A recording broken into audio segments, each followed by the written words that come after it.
Good morning সবাইকে। দেখো, কালকে রাতে ছোলার ডাল ভিজিয়ে রেখেছিলাম, ওর মধ্যে একটু আদা, নুন, হলুদ আর কাঁচা লঙ্কা দিয়ে পেস্ট করে নিয়েছি।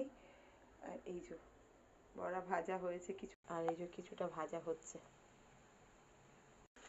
বড়াগুলো সব ভাজা হয়ে গেছে। এখানে নিয়ে নিয়েছি নুন, জিরের গুঁড়ো, ধনের গুঁড়ো, আদা আর টমেটো পেস্ট।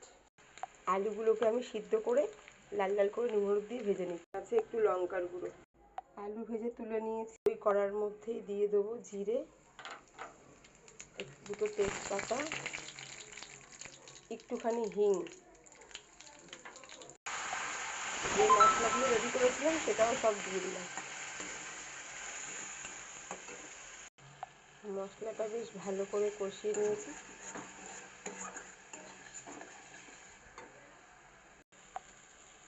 জলটা আমি একটু গরম করে নিয়েছি।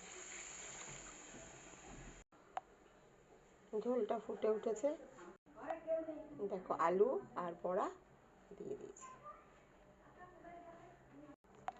এবারে একটু গরম মশলা দিয়ে দিলাম। এই 1 চামচ ঘি দিয়ে দিলাম।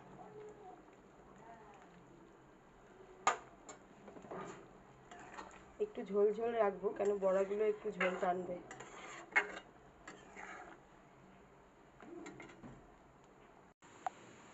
দেখো,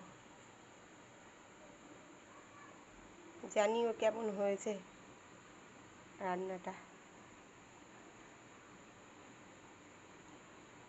এখানে একটু বড়াও ভেজে রেখে দিয়েছি, এখানে একটু পনির ভেজে রেখে দিয়েছি, আর নিজে আজকে সাবু খাবো সেটাও ভিজিয়ে রেখেছি।